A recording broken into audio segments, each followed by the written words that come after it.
Hello, my name is Renee Mahaffey-Harris, and I'm President and CEO of the Center for Closing the Health Gap in Greater Cincinnati. And we are happy to join you today with this poster presentation for the annual conference for Xavier University. What I am going to be sharing with you today is a campaign that we developed as a way to address COVID-19, but specifically to be able to enable our communities to have access to trusted resources of knowledge, information, tools to be able to navigate, and for us to be able to mitigate the impact of COVID-19 on marginalized populations in Greater Cincinnati. We launched a campaign and we created a campaign that was really about what could we do to activate individuals' understanding of the fact that the time that we were in and have been over these last two years plus involved us demonstrating a humanity and understanding and caring for one another. And so the campaign that the Center for Closing the Health Gap launched with a host of other organizations was called We Must Save Us. That campaign evolved into a variety of multimedia approaches that I'm going to share with you today and describe the impact that we believe was able to be a part of increasing the knowledge, helping people make informed decisions, as well as increasing the advocacy and efficacy work that we could do for each other.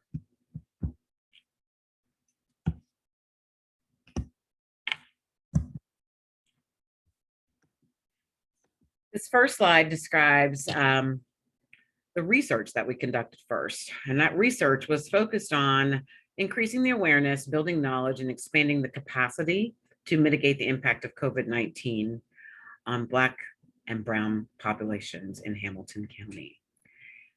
Our first wave of research focused on conducting virtual qualitative and quantitative research to understand experiences and perceptions of the COVID-19 pandemic and vaccine.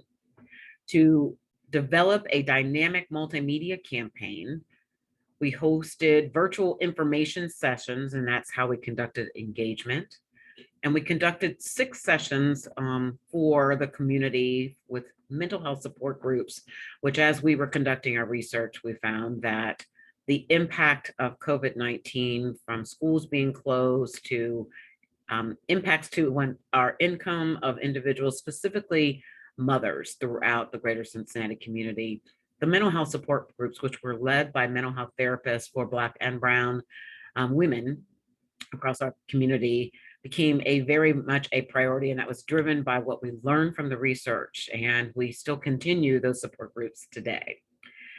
The second wave of research that we conducted for Hamilton County, which has informed this We Must Save Us campaign, is understanding the evolving attitudes, perceptions, and barriers regarding the COVID-19 vaccine through qualitative and quantitative research, as well as collecting and understanding how we could update the campaign's collateral to reflect evolving attitudes about COVID-19 and the vaccine. So this slide that I'm sharing with you now focuses on some of the innovative strategies that we were able to launch with partners across Greater Cincinnati. Shots at the Shop to the left was one of the signature strategies that was conducted in a local barbershop in the city of Cincinnati.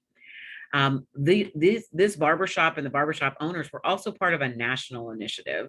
And we were really grateful to be able to activate the amount of information and knowledge building that resulted in over 200 plus vaccines taking place, as well as over 500 pieces of information, and as well as collectively, they were able to reach people through new knowledge, but also vaccines and also boosters. So collectively, they were able to be a vehicle to increase the level and amount of vaccines and boosters conducted in the city of Cincinnati.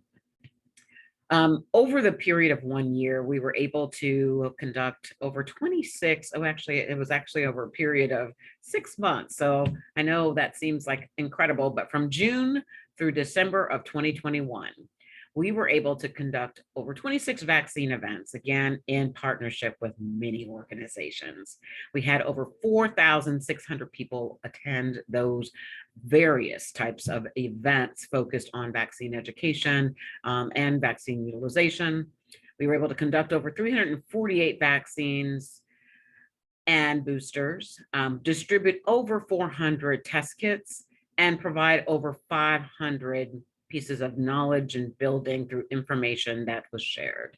So again, shots at the shop, vaccine events in the community at various municipalities, including North College Hill. We also helped support and create the promotion and that resulted in drive-through events in area, not grocery, but different restaurants. So, again, I can't say enough how much collaboration made all of this possible. So then we went to the other side of our multimedia campaign, and we launched a series of commercials that were focused on really helping expand who was delivering the message and how we could deliver that message in a way to inform. So all of our work was really not about saying, hey, you must take the vaccine. Our messages were information so that you could make an informed decision for yourself and your families. We had our first set of commercials that were focused on understanding the impact of protecting our seniors and protecting those who may not have necessarily the ability to come and go as they please. We received a great deal of conversation on social media, and in our partnership with Radio One in Greater Cincinnati, we were able to understand, people better really having more questions, but having an easier way to be able to gain access to doctors during the time that we were shut down, but also being able to gain access to the knowledge so that they could ask a question. They could understand what they needed to do or understand better to inform their decision making. Over the course of June through December, we were able to reach over 353,000 people through television streaming, over 250,000 people through online streaming video, over 350,000 people through online display, and over 368,000 listeners through radio. So through social media, we also took all of those collateral pieces, all those commercials, and then also asked for people to share testimonials. So to the bottom part of this slide, you see why the vaccine. We launched an initiative called #Black Women Strong, and it was 16 Black women-led organizations. About half of those organizations recorded videos from either sororities or other social civic organizations saying why they felt the vaccine was important. We also were able to launch campaigns with We Must Save Us with other partners, also conduct COVID-19 chats on social media, and as well as work with other organizations where we created these environments where we could be at mostly virtually, engage in conversation, have people be able to ask the questions and frankly engage in conversation versus being more, predictive, like in saying, you must get the vaccine, but let's have a conversation about where you are and what information you need. Our final campaign that we launched was with teens. We reached out to area high schools and we were able to identify about 12 students who had gotten the vaccine. We asked them all the same three questions, and their answers obviously varied, but we then aired those commercials of their statements as to why they thought and why they felt it was important for them to get the vaccine. Through social media, we were able to reach or able to have more than 2.7. Anyway, you can see above, we increased our followers. We were able to reach over 53,000 people. We had over 56,000 impressions and over 13,000 reach through Instagram. Again, we used all the platforms to continue to build the conversation. Our educational materials varied as well. We had Know the Facts about COVID-19. One of the things we learned early is not using misinformation as the statement in any collateral pieces. So we said, know the facts. We were able to design a toolkit for the state of Ohio that shared not only how you could be able to educate in small groups, but also understanding all the steps of how we got to this vaccine, how we got to where we are with COVID-19, understanding clinical trials, and research-based questions that we put into the toolkit. And that toolkit today still lives and is a part of the Ohio Department of Health, as well as utilized by many organizations and holding their own sessions, be it in a small neighborhood session, be it in churches.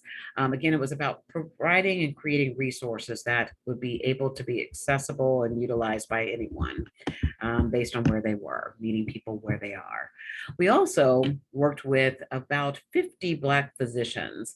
They wrote a letter to the community. That letter was disseminated through social media, but it was also sent to targeted neighborhoods where we were seeing lower vaccination or higher COVID incidents.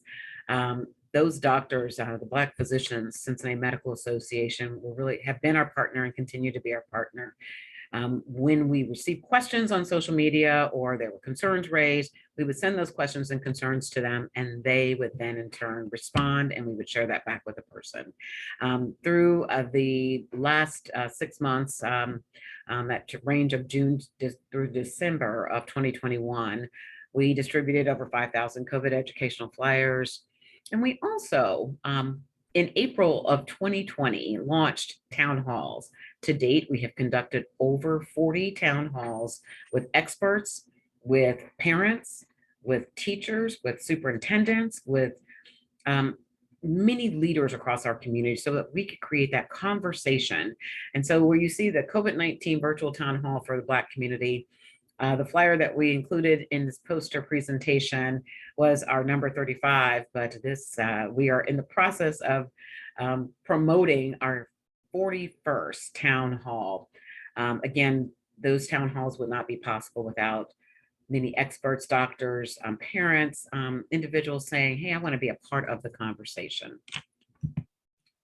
We also wrote a number of op-eds sharing our opinions and really helping inform the broader community on our voice versus someone talking about our voice.